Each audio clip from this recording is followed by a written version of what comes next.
saudara-saudara yang dikasihi Tuhan, memang untuk menjadi seorang pengkhotbah, menjadi seorang pengajar, menjadi seorang penginjil itu bukanlah hal yang mudah.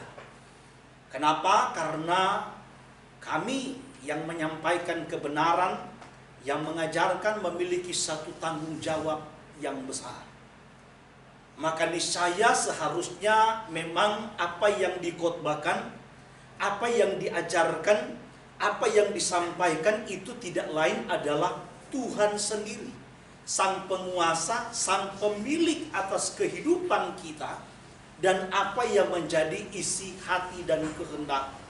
Jadi ketika kita menyampaikan tentang firman Tuhan, menyampaikan khotbah, menyampaikan midras, maka yang dipromosikan itu, sekali lagi yang dipromosikan itu adalah pribadi daripada Tuhan. Apa yang disampaikan itu tidak lain adalah apa yang menjadi isi hati dan kehendak Tuhan.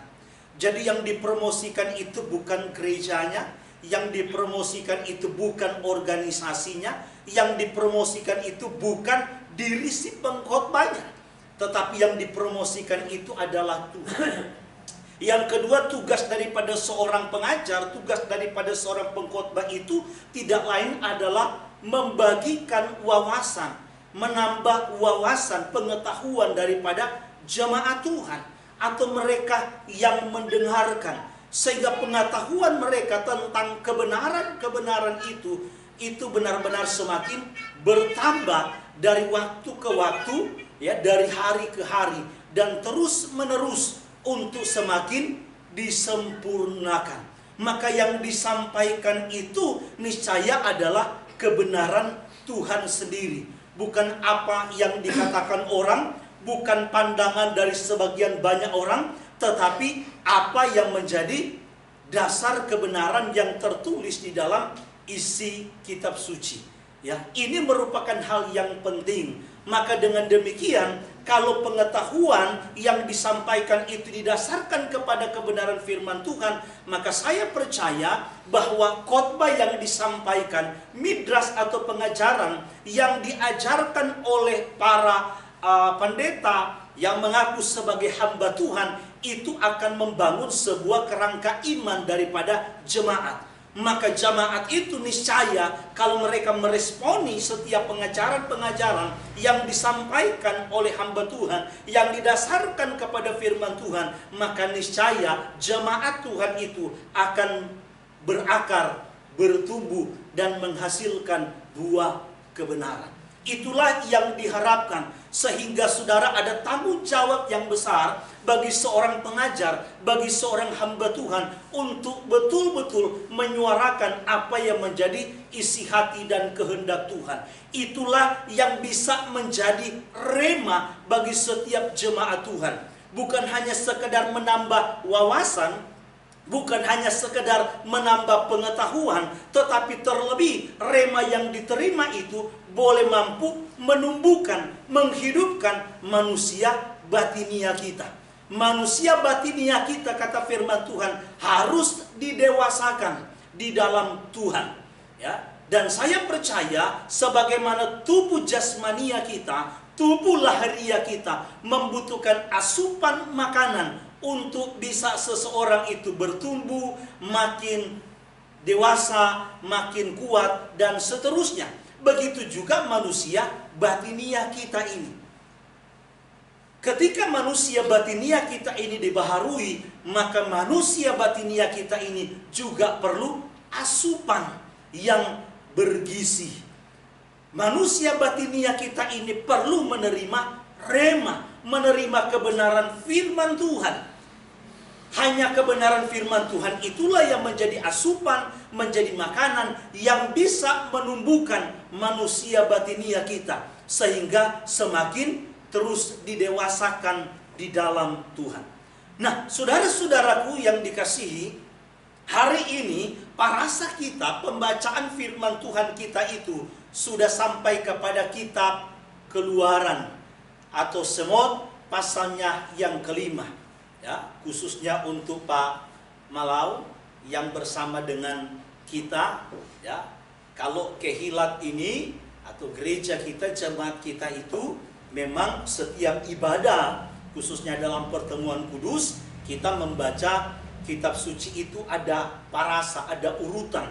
Sehingga dalam kurun waktu 1 tahun, maka 5 kitab Mose itu atau kitab Torah itu dari Kejadian sampai kitab Ulangan kita akan selesai baca, ya. Dan begitulah yang dilakukan oleh yang namanya baik orang-orang Yahudi yang tidak lain adalah cikal bakal daripada iman umat Nasrani. Jadi saudaraku, cikal bakal umat Nasrani itu mereka adalah orang-orang Yahudi. Para murid-murid Tuhan, para talmidin itu mereka adalah orang-orang Yahudi. Ya.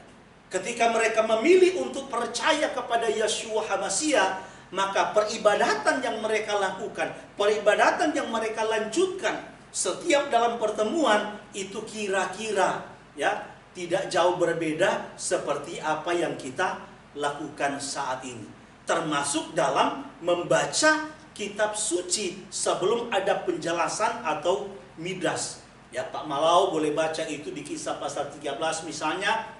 Setiap mereka masuk ke rumah ibadat, ke sinagog, maka di sana ada pembacaan Torah dan Haftarah atau kitab para nabi. Baru kemudian itu ada uraian penjelasan atau yang lebih kita kenal dengan khotbah. Nah, pada kesempatan ini kita kembali lagi berbicara tentang kitab Keluaran, yang tentunya kitab Keluaran ini tidak bisa dipisahkan dengan kitab Kejadian, karena ini berkesinambungan.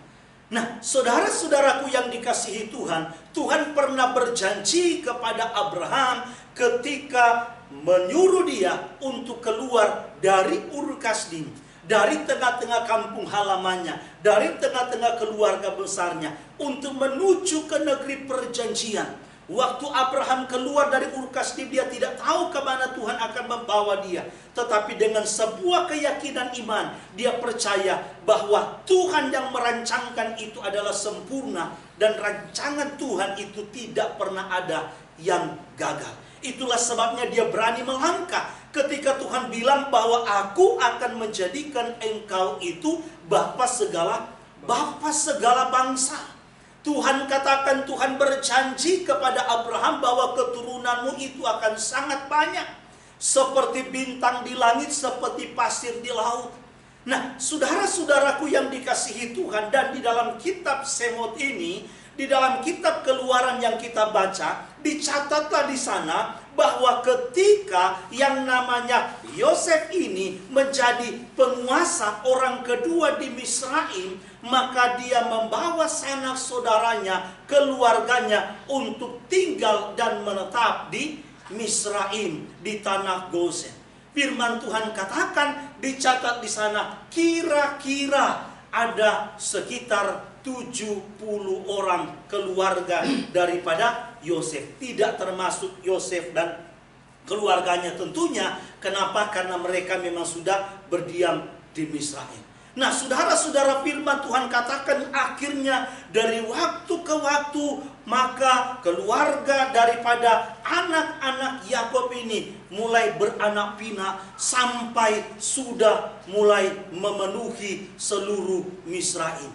Apalagi anak-anak orang Yahudi yang kalau kita lihat mungkin anaknya banyak-banyak, ya, banyak-banyak, kurang lebih firman Tuhan mencatat kurang lebih ada 430 tahun mereka berada di Misraim, sehingga firman Tuhan mencatat jumlah daripada bangsa Israel ini sudah melebihi bahkan mungkin penduduk yang ada di Misraim. Sudah sangat banyak. Sudah sangat banyak. Dan akhirnya kata firman Tuhan, muncullah satu raja yang disebut Farao. Jadi Farao itu bukan nama, tetapi gelar, jabatan. Maka muncullah satu Farao, ya. Farao ini yang tidak mengenal tentang Yosef ini, bahkan jasa-jasa yang dia lakukan. ketika dia melihat bahwa ternyata penduduk Israel ini sudah semakin banyak, maka mulai gentarlah dia. Jangan-jangan bangsa Israel ini satu waktu ketika ada perlawanan, ketika ada musuh yang akan menyerang Misraim, lalu kemudian mereka akan sepakat bersekutu, bersepakat justru untuk menyerang dan menaklukkan yang namanya Misraim. Sehingga Farao yang muncul ini, yang tidak mengenal Yosef dengan segala jasa-jasa yang dia lakukan, mulai menekan yang namanya orang-orang Israel. Bukan hanya pekerjaan mereka yang diperberat, tetapi firman Tuhan katakan, Farao punya satu upaya, Farao punya satu rencana, agar supaya keturunan mereka tidak berkelanjutan, tidak berkesinambungan, maka setiap diperintahkan kepada setiap bidan, termasuk bidan-bidan orang Ifrim, setiap anak yang lahir di tengah-tengah keluarga orang-orang Israel, kalau anak yang lahir itu seorang perempuan, maka biarkan dia hidup. Tetapi kalau seandainya yang lahir itu anak laki-laki, maka anak laki-laki itu harus dibunuh. Tetapi karena bidan-bidan yang dicatat di dalam kitab Keluaran tadi, orang Ifrim ini, orang Ifrim ini, yang dua ini takut akan Tuhan, sehingga mereka tidak membunuh anak laki-laki, tetapi mereka tetap biarkan hidup.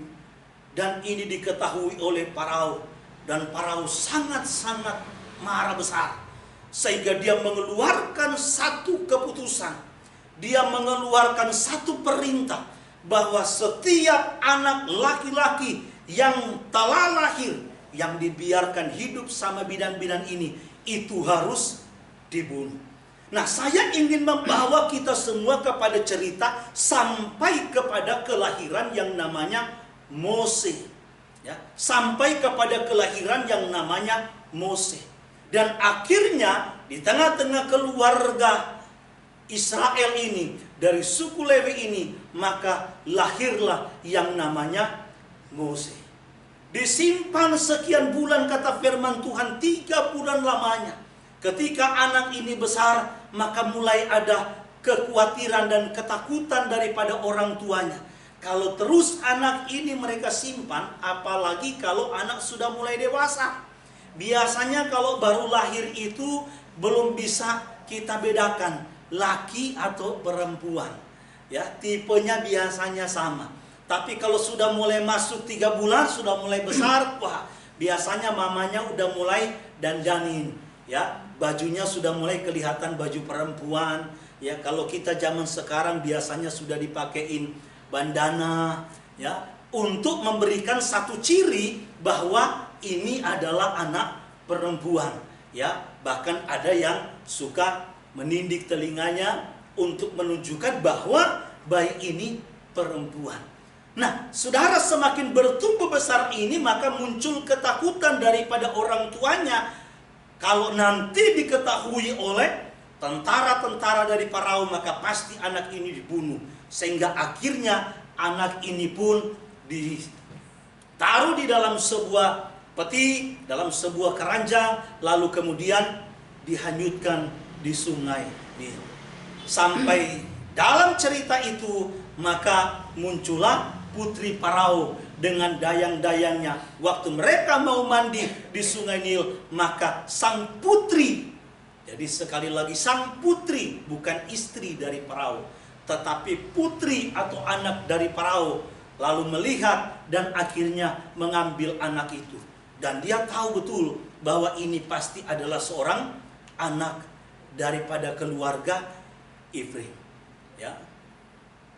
Timbul rasa kasihan atas anak ini, timbul rasa suka terhadap anak ini, sehingga akhirnya dia berikhtiar untuk membesarkan anak ini. Maka saat itulah Miriam, kakak daripada Mose, melihat kejadian itu, dia langsung berinisiatif untuk mendekati putri Farao dan menawarkan agar supaya dia mencari jasa ya, jasa seorang perempuan, seorang ibu dari kebangsaan Ifrim untuk dapat menyusui, memberikan ASI kepada anak ini. Akhirnya disetujuilah oleh putri Farao ini, dan Miriam memanggil mamanya sendiri, memanggil ibunya sendiri. Dan luar biasa saudara, firman Tuhan mencatat bahwa bukan hanya sekedar mamanya bisa melihat anaknya, memberikan kasih sayang, memberikan ASInya sendiri, tetapi firman Tuhan mencatat putri Farao pun memberikan upah kepada ibu yang menyusui, yang dia tidak tahu bahwa ini adalah ibu kandungnya sendiri. Nah, saudara-saudaraku yang dikasihi Tuhan, dan firman Tuhan mencatat apa yang kita baca tadi di dalam kitab Keluaran 2 ayat 9 sampai ayat yang ke-10. Tolong Pak Rende baca sekali lagi. Maka saudara-saudara perhatikan baik-baik, tidak ada seorang pun yang bisa dapat menyelami akan yang namanya apa yang direncanakan oleh Tuhan. Kemungkinan besar orang tua daripada Mose ketika menghanyutkan dia di sungai Nil, pastilah saudara sangat sedih. Pastilah saudara dia sangat was-was. Ia kalau ketemu sama orang baik, kalau ketemu sama orang jahat. Ia kalau ketemu sama orang, kalau ketemu sama binatang buas, apa yang akan terjadi dengan anak saya? Saudara, ketika dia melepaskan Mose, menghanyutkan Mose di sungai Nil, pasti orang tuanya sangat sedih. Dan tidak ada seorang pun yang bisa mengerti apa yang direncanakan Tuhan. Tetapi ternyata saudara, Tuhan punya rencana yang lain, melampaui logika manusia, melampaui apa yang dipikirkan oleh manusia. Maka saya ingatkan selalu kepada kita saudara, jangan pernah kita coba untuk membatasi kuasa Tuhan. Karena Tuhan bisa menolong siapapun, menolong saudara dan saya, tentunya dengan caranya Tuhan. Bukan dengan cara yang kita pikirkan, bukan dengan cara yang kita inginkan, tetapi dengan cara Tuhan sendiri, seperti peristiwa yang kita baca ini. Tolong baca lagi Pak Reni. Maka berkatalah putri Farao kepada ibu itu, bawalah bayi itu dan susukanlah dia bagiku, maka aku akan memberi upah kepadamu. Kemudian perempuan itu mengambil bayi itu dan menyusuinya. Ketika anak itu telah besar, jadi anak ini saudara disusui sampai besar. Terus dibawanya lah kepada putri Farao yang mengangkatnya menjadi anaknya dan menamainya Mose, sebab katanya, karena aku telah menariknya dari air. Nah, saudara perhatikan baik-baik. Jadi anak ini yang bernama Mose ini tinggal di tengah-tengah keluarganya itu sampai usianya besar. Firman Tuhan tidak mencatat usia besar di sini berapa. Hanya mencatat sampai Mose itu besar. Karena jelas dalam pasal-pasal selanjutnya yang kita baca, ketika Mose lari ke tanah Midian menjadi seorang pelarian, dan ketika Tuhan menampakkan diri kepadanya, ya, ketika dia saudaraku merasa tidak layak di hadapan Tuhan, ketika dia berkata kepada Tuhan, utus saja orang lain, ya, Tuhan menyatakan bahwa aku tahu bahwa ada saudaramu, yaitu Harun. Ada saudaramu Harun. Dan kita tahu bahwa ketika dia keluar untuk melihat bangsa sebangsa dengan dia, bukan hanya saudara tetapi sebangsa dengan dia, lalu bertemu dengan dua orang yang sedang berkelahi. Jadi kita bisa melihat bahwa sungguh sangat tersirat di sana bahwa ternyata Mose ini sebenarnya sudah mengenal jati, dia sudah mengenal jati dirinya. Dia sudah tahu siapa dia. Dia tahu bahwa dia adalah keturunan orang Ifrim. Dia sudah tahu siapa saudaranya, siapa kakaknya, dan siapa orang tuanya.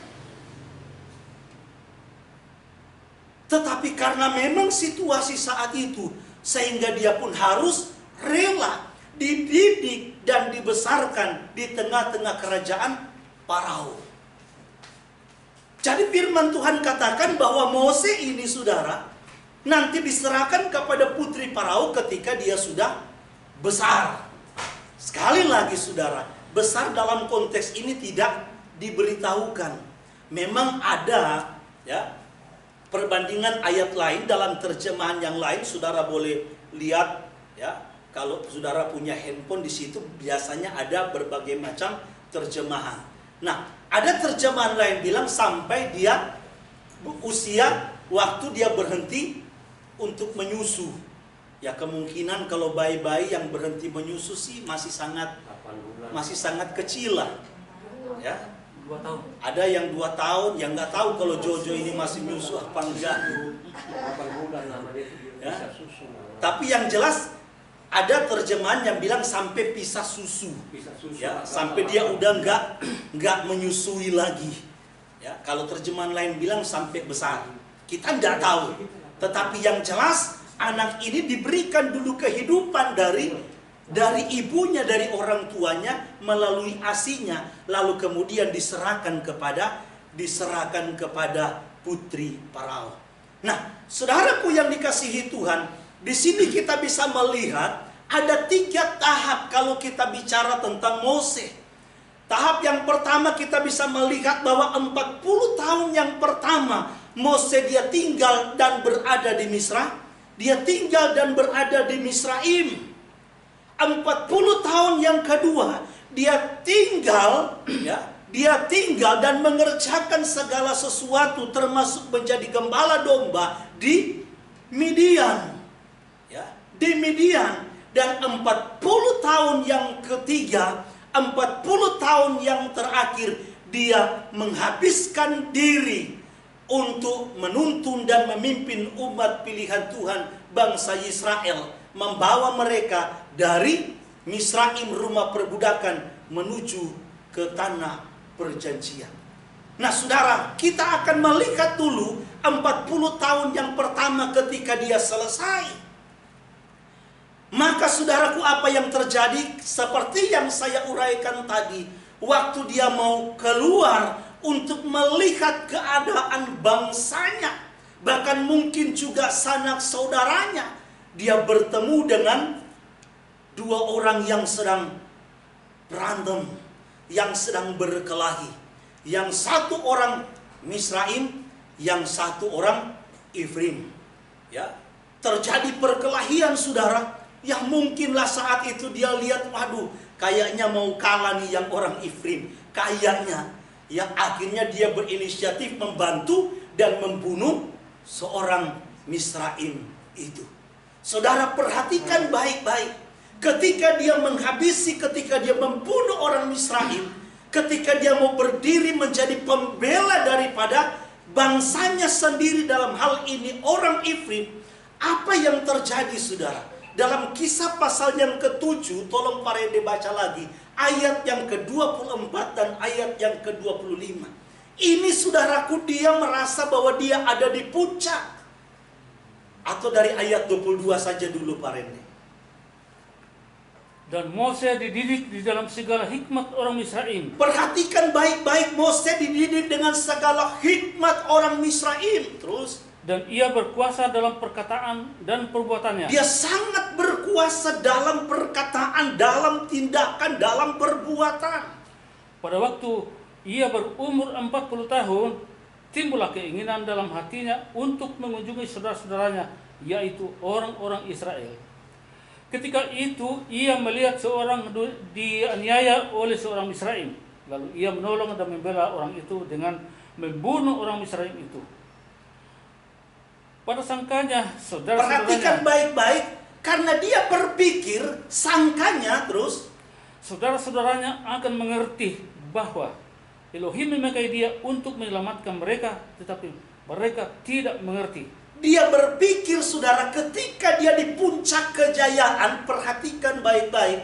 Jadi saudara, yang namanya Mose ini dididik dengan segala hikmat orang Misraim. Kalau kita mau membaca sejarah, ya, peradaban pertama kali yang mengenal yang namanya huruf itu adalah Misraim. Di zaman itu saudara, Misraim itu boleh dikatakan adalah negara yang paling maju. Saudara bisa bayangkan di zaman itu saudara, di zaman itu orang-orang Misraim ya tentunya juga jasa daripada orang Yahudi bisa membangun yang namanya piramid yang terkenal sampai sekarang, ya. Dan itu menjadi satu ikon daripada negara Misraim itu sendiri. Dan itu sudah dari yang namanya saudaraku bukan lagi ratusan tahun, tetapi ribuan tahun yang lalu. Jadi kalau kita bicara tentang negara Misraim ini, mereka ini saudaraku sudah sangat terkenal. Nah, saudara bisa bayangkan Mose ini katanya dianggap sama putri Farao itu sebagai anaknya sendiri. Ini bukan dia anggap sebagai anak angkat, anak pungutan, ya, anak titipan, tidak. Tetapi dia menganggap seperti anak sendiri. Sehingga jangan heran kalau itu adalah anak daripada putri Farao, maka pasti pendidikannya akan jauh berbeda dengan pendidikan orang-orang yang lain, dengan masyarakat jelata. Kalau mungkin yang akan mengajar nanti, kalau kita bicara sekarang bikin les lah misalnya, ya, yang kasih les ini bukan hanya guru-guru yang ece-ece saudara, ya. Mungkin kalau tingkatan sekarang yang mengajari Mose ketika dia ada di Misraim saat itu mungkin para cendekiawan orang-orang Misraim, para profesor sudah, ya. Jadi saudaraku, ketika dia dididik dengan segala hikmat pengetahuan orang Misraim yang begitu terkenal, begitu luar biasa, saat usia 40 tahun, di situ dia merasa puncak kejayaan dia. Dia merasa puncak kejayaan dia, puncak kebesaran dia. Kenapa? Karena tadi yang sudah kita dengarkan kisah pasal yang ke-7, memang Mose ini dia punya kuasa. Dia punya power, dia punya wibawa yang luar biasa. Bukan hanya sekedar dalam perkataan, tetapi juga di dalam sikap, tindak, perbuatan. Sehingga dia merasa karena dia pintar saudara, dia merasa dia hebat. Di usia 40 ketika dia membela seorang Ifrim yang berkelahi, yang dianiaya oleh seorang Misraim, maka dia berpikir bahwa orang akan sadar, termasuk bangsanya, termasuk yang dia bela, bahwa dia diutus Tuhan. Bahwa dia diutus Tuhan. Tetapi ternyata tidak, saudara. Mereka tidak melihat bahwa dia sosok yang diutus oleh Tuhan untuk menjadi pembela dan pembebas orang Israel, bahkan bangsa Israel. Tidak. Padahal waktu itu dia di pusat kejayaan. Di puncak kejayaan maksud saya. Kenapa Tuhan tidak memakai seorang Mose justru ketika dia merasa dia ada di puncak kejayaan?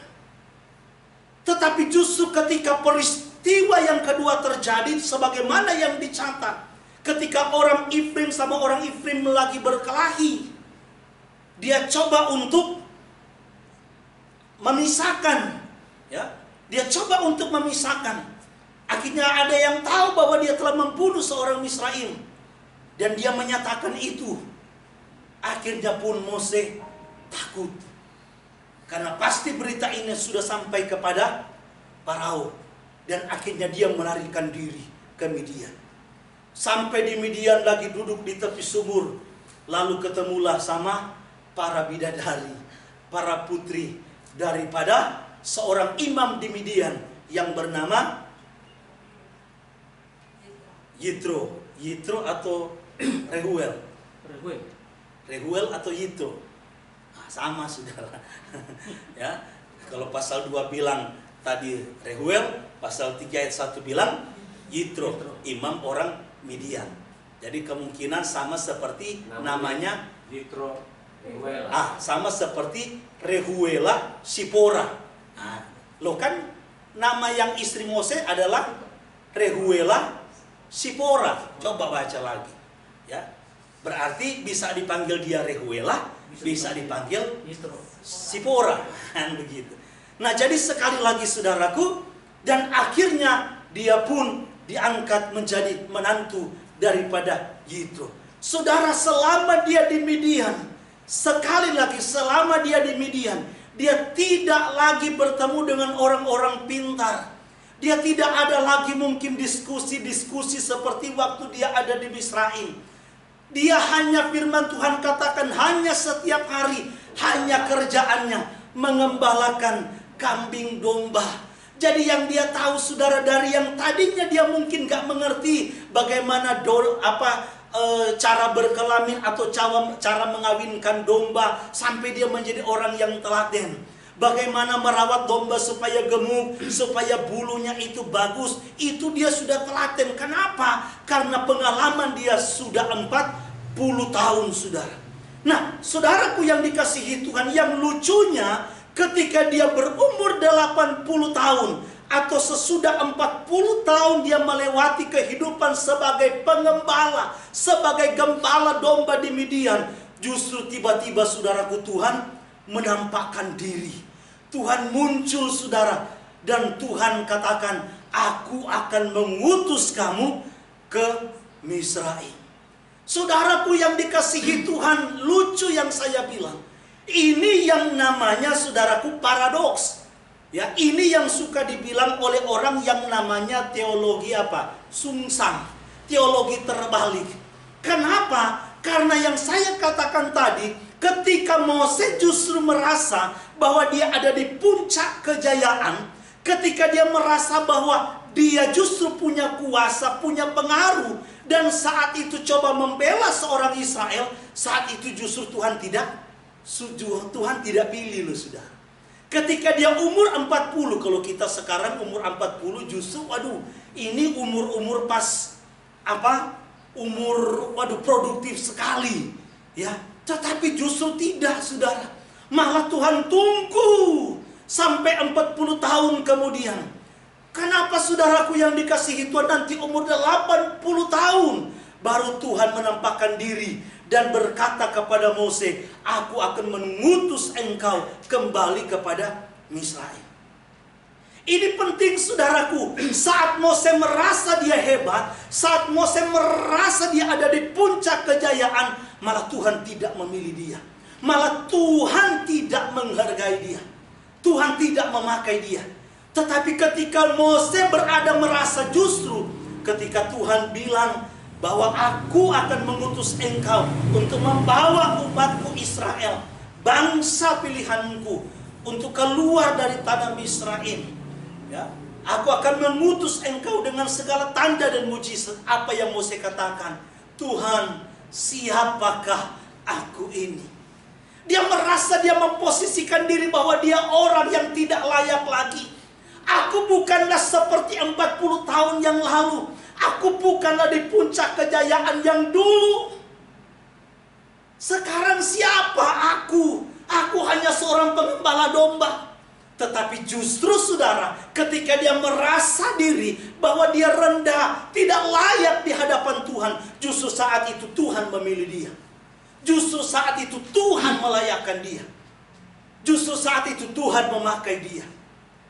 Nah, hal yang penting untuk bisa kita petik dan pelajari dari peristiwa ini, saudara, ketika ada seseorang merasa hebat di hadapan Tuhan, dia merasa bahwa dia ada di puncak kejayaan dia, puncak pemakaian Tuhan, hati-hati saudara. Jangan-jangan Tuhan justru melihat sebenarnya dia itu orang yang justru orang yang tidak layak. Orang-orang yang membanggakan diri di hadapan Tuhan, yang merasa hebat di hadapan Tuhan, Tuhan bilang engkau tidak layak. Tetapi justru sebaliknya, kalau kita menempatkan diri bahwa kita kecil di hadapan Tuhan, kita tidak ada apa-apa di hadapan Tuhan, justru saat itulah Tuhan bisa memakai saudara dan saya. Justru saat itulah Tuhan bisa mempermuliakan dan mengangkat saudara dan saya. Itulah sebabnya apa yang dikatakan Yeshua di dalam firman Tuhan. Barang siapa meninggikan diri di hadapan manusia, apalagi di hadapan Tuhan. maka justru Tuhan akan merendahkan dia.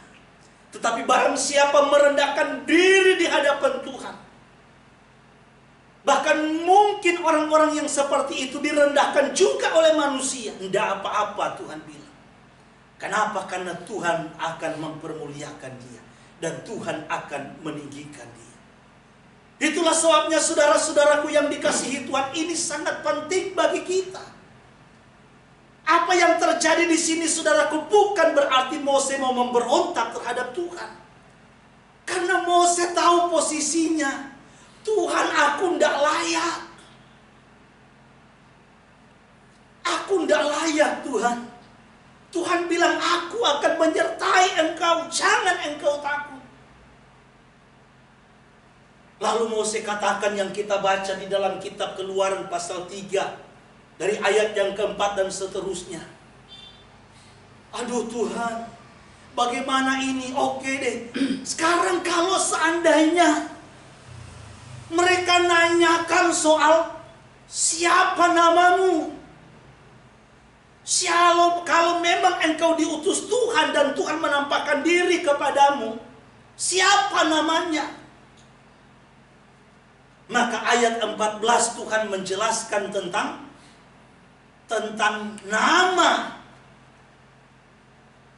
Sekali lagi saudara, ayat 14, karena ayat 13 Mose bertanya. Ayat 14 Tuhan menjawab. Tapi yang dijawab oleh Tuhan itu belum eksistensi daripada nama dia sendiri. Ibarat orang tanya, loh, Bro, kalau ketemu orang satu kampung nanya sama saya, loh, Bro orang Syukur misalnya, karena saya orang Syukur. Bro orang Syukur, loh, bapaknya Bro siapa? Kok kami tidak kenal? Nah, saya tidak langsung jawab namanya. Saya bilang itu loh bapak yang tinggi-tinggi, yang kepalanya botak plontos, hidungnya mancung. Biasanya kalau ada tempat main catur, nah biasanya dia di situ. Baru ayat yang ke-15, baru saya menjelaskan namanya. Namanya adalah Kristopol. Nah, itu nama bapak saya. Nah sama saudara, banyak memang orang berpikir bahwa ketika ayat 13 Mose bertanya namanya, maka ayat 14 itulah jawaban Tuhan tentang eksistensi nama itu sendiri. Padahal sebenarnya saudara, Mose bukan menjelaskan namanya, tetapi eksistensi keberadaan daripada Tuhan itu sendiri. Maka dia bilang, aku ada yang aku ada. Dia mau menjelaskan bahwa akulah yang ada yang menjadikan segala sesuatu menjadi ada. Kalau Wahyu pasal 1 ayat 4 ayat yang ke-8 bilang, akulah Alef dan Tau, akulah Alfa dan Omega, akulah yang awal yang tidak berkesudahan, atau akulah yang awal dan akulah yang akhir. Aku tetap sama, dulu, sekarang, dan sampai selama-lamanya. Jadi Tuhan sedang mau menyatakan kepada Mose tentang keberadaan namanya sendiri atau pribadinya sendiri. Barulah di dalam ayat yang ke-15 dia bilang, Yahweh, Tuhan nenek moyangmu, Tuhan Abraham, Tuhan Yitzhak, Tuhan Yakub. Itulah namaku, dan itulah sebutanku turun-temurun untuk selama-lamanya. Jadi saudara-saudaraku yang dikasihi Tuhan, itulah sebabnya kenapa nama itu menjadi hal yang penting. Sekalipun di luar sana ada begitu banyak orang yang menganggap remeh tentang nama. Padahal saudara, nama itu mewakili eksistensi diri, mewakili eksistensi pribadi sang pemilik nama itu sendiri. Yang hadir di sini banyak nama. Saya nggak usah melirik kepada satu orang. tanpa saya melihat kepada saudara, kalau saya panggil, biasanya kalau dulu kita di absen, ya di sekolah, guru itu nggak lihat satu-satu, biasanya cuman dia checklist panggil nama. Reinhard Rende hadir, gitu kan? Sasya Finita hadir, Ade Haryanja hadir. Kenapa? Karena nama itu mewakili eksistensi. Jadi ketika kita berseru dan memanggil namanya, maka saya percaya pribadi yang punya kuasa, yang punya otoritas, sang pemilik nama itu, maka dialah yang akan hadir untuk menyatakan karya, kuasa, dan kemuliaannya.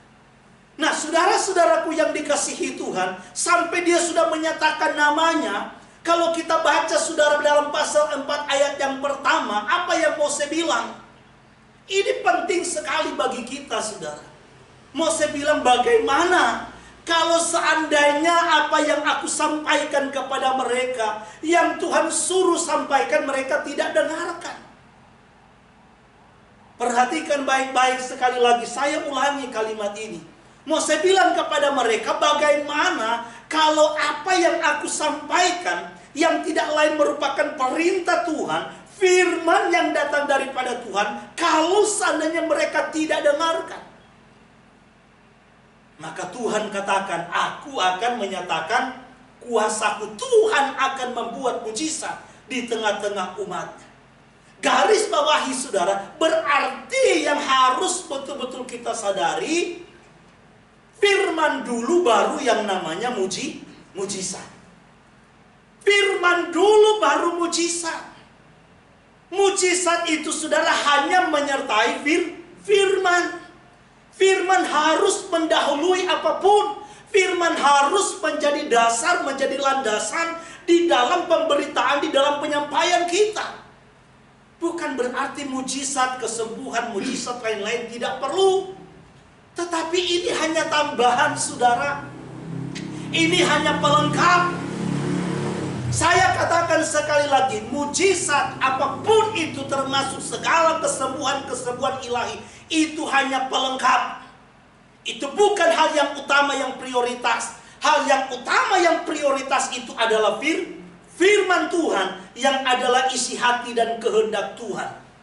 Maka jangan heran Matius pasal yang ke-7 dari ayat 21 sampai ayat 24 bilang, bukan setiap orang yang berseru-seru Tuhan, Tuhan yang akan masuk dalam kerajaan sorga, tetapi mereka yang melakukan kehendak Bapakku. Mereka yang melakukan isi hati Tuhan, mereka yang melakukan firman Tuhan, kebenaran, itulah yang akan masuk dalam kerajaan yang kekal. Ayat selanjutnya bilang ada hamba-hamba yang mengaku hamba Tuhan, para pendeta. Tuhan, bukankah kami sudah berbuat demi namamu? Bukankah kami sudah melakukan mujizat demi namamu? Bukankah kami sudah melakukan berbagai macam tanda dan lain-lain? Ini yang mereka argumen kepada Tuhan. Ini benar-benar, saudara, bukan rekayasa, bukan bohong-bohongan, ya, bukan settingan. Mereka nyatakan ini benar mereka lakukan. Tetapi apa yang Tuhan bilang? Enyalah engkau pembuat kejahatan. Dalam terjemahan Greek dipakai kata anomos atau pelanggar Torah. Pelanggar Torah. Enyalah engkau pelanggar Torah, pelanggar hukum. Nah, saudara-saudaraku yang dikasihi Tuhan, jadi yang harus mendahului itu adalah firman. Bukan mujizat, bukan kesembuhan, tetapi firman. Maka percayalah saudara, ketika engkau dan saya hidup selaras dengan firman Tuhan, hidup di dalam kebenaran Tuhan, maka pasti kita akan melihat mujizat Tuhan. Amin. Pasti kita akan berjalan di dalam mujizat Tuhan. Bagi orang benar, mujizat itu tidak perlu dicari.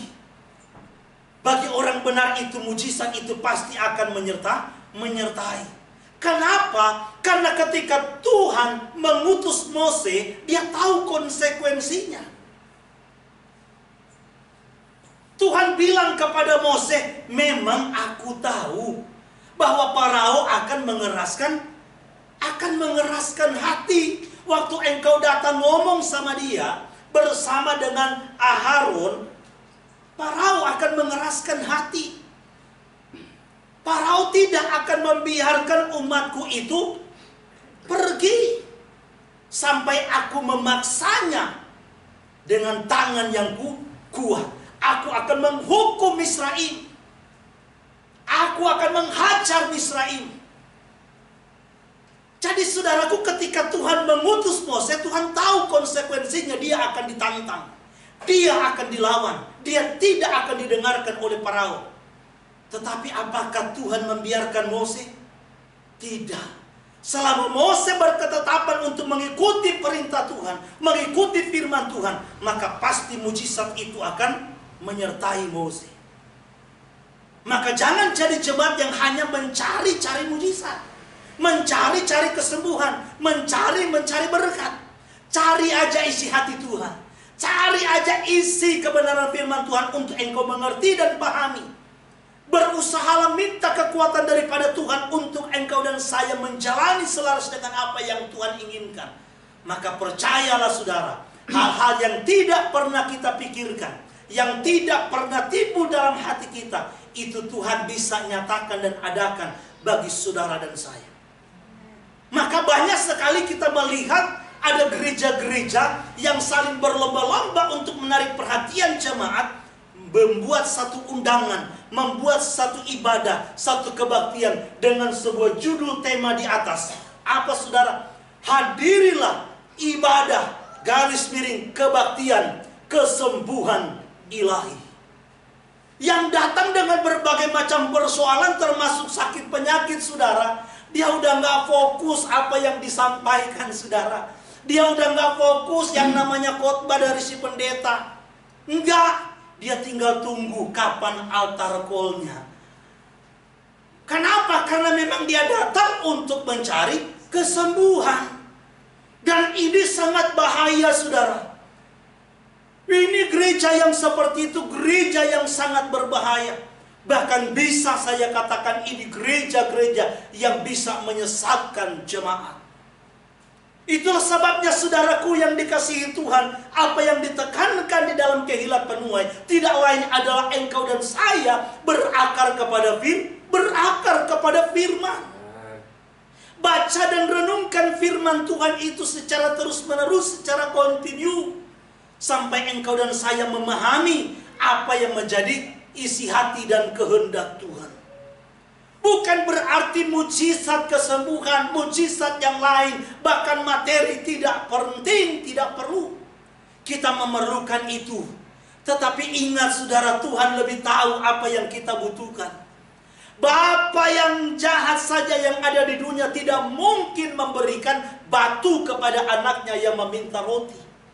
Bapa di dunia saja yang jahat tidak mungkin akan memberikan ular kepada anaknya yang meminta ikan. Ini Bapa yang jahat di dunia. Apalagi Bapa di surga. Dia tahu apa yang menjadi kebutuhan dan keperluan hidupmu.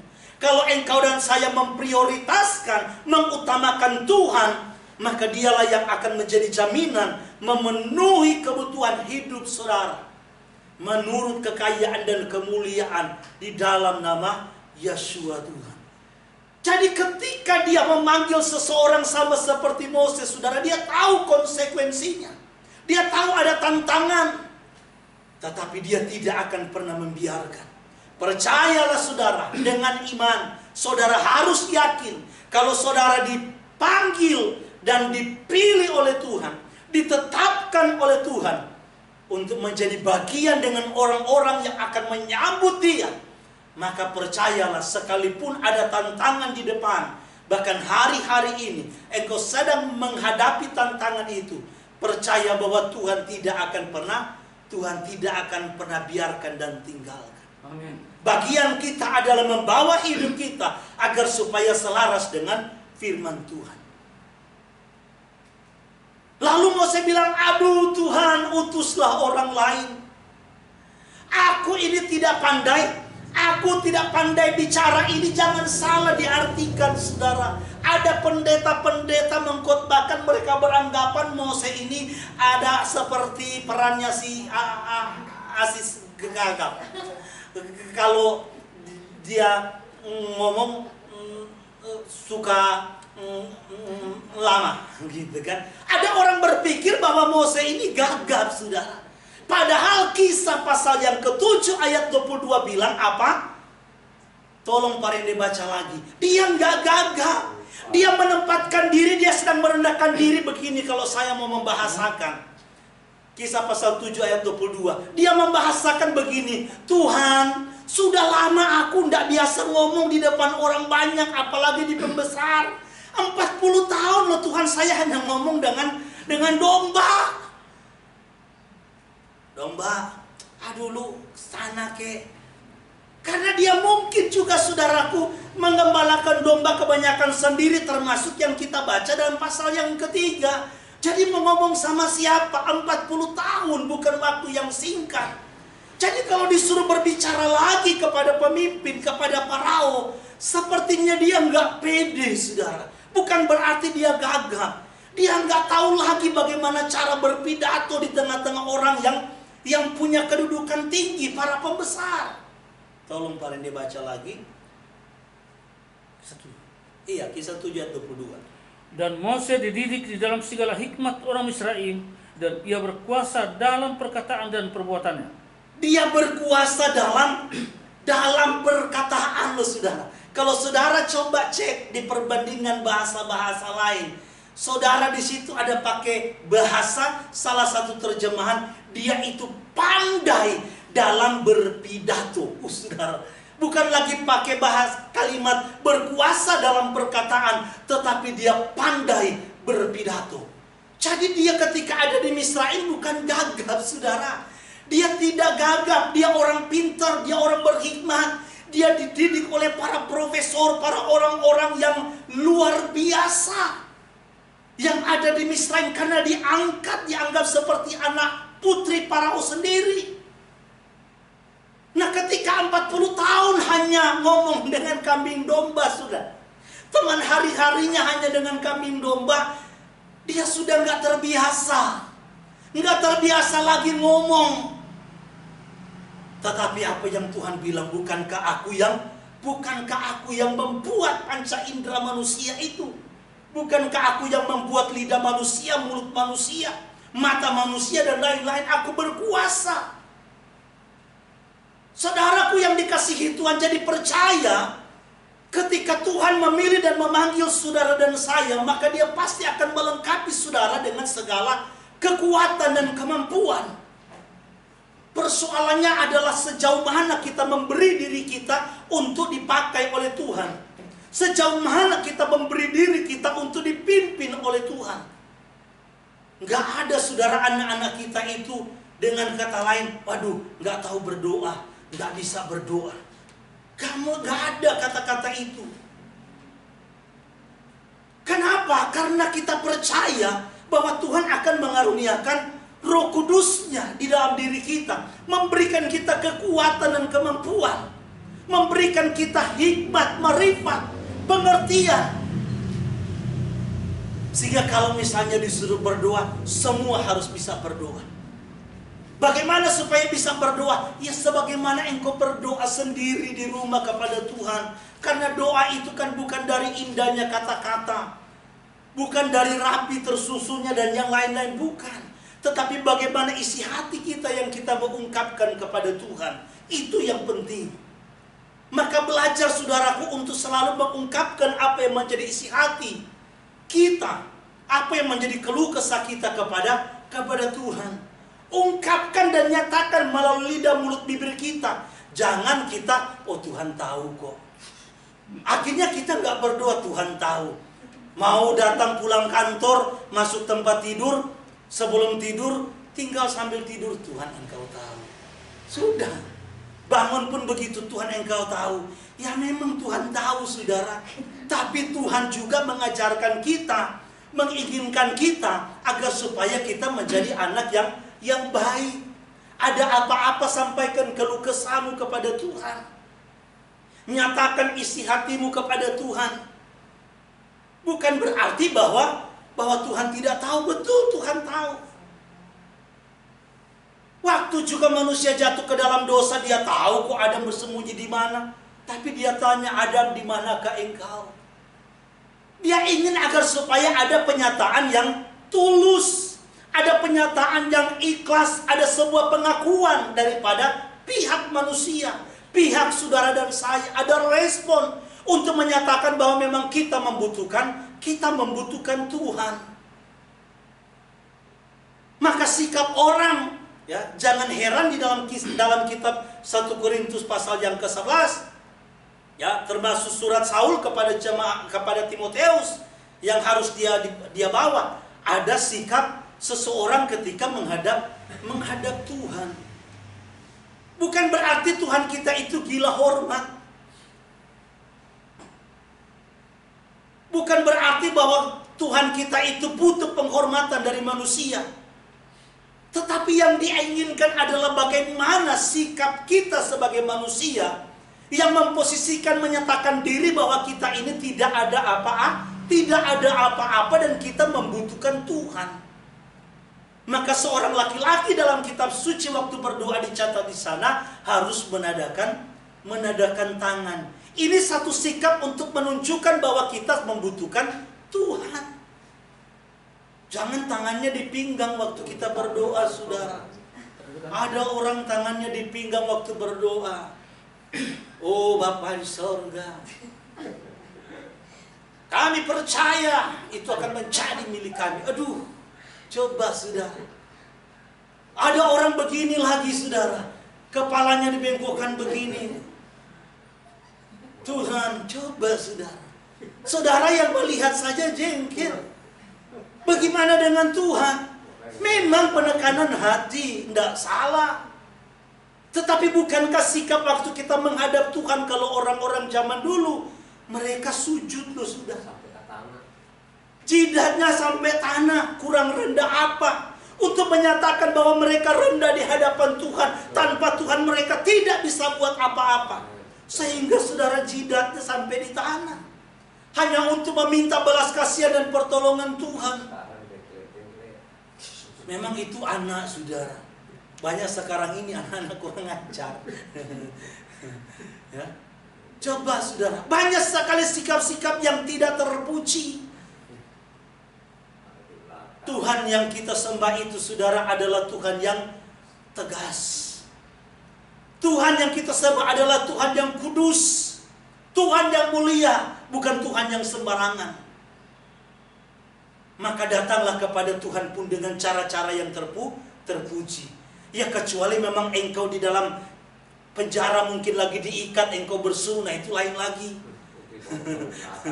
Ya, mungkin engkau dalam keadaan telanjang, nggak pakai baju, mungkin seperti Simpson waktu ditaklukkan oleh orang-orang Filistin dan berseru kepada Tuhan, mungkin itu lain lagi. Tetapi selama engkau masih diberikan pakaian, engkau masih diberikan tangan untuk menadakan kepada Tuhan, maka lakukanlah, berikanlah penghormatan kepada Tuhan. Maka Dia senantiasa akan mempermuliakan engkau. Itulah sebabnya saudara-saudaraku, melalui Midras hari ini biarlah kita senantiasa diingatkan. Poin-poin dalam peristiwa Mose ini itu harus betul-betul menjadi panutan kita, menjadi landasan kita. Utamakan dan prioritaskan Tuhan dan firman. Prioritaskan apa yang menjadi isi hati dan kehendak. Maka saya percaya kita akan menjadi orang-orang yang hidup berkemenangan. Berkemenangan untuk melawan apa? Berkemenangan untuk melawan segala dosa. Berkemenangan untuk melawan segala kedagingan, hawa nafsu dunia. Bahkan termasuk berkemenangan untuk mengalahkan persoalan. Artinya ketika kita menghadapi persoalan, Tuhan akan memberikan kita kekuatan dan kemampuan. Sehingga kita tetap memandang kepada kuasa Tuhan yang besar.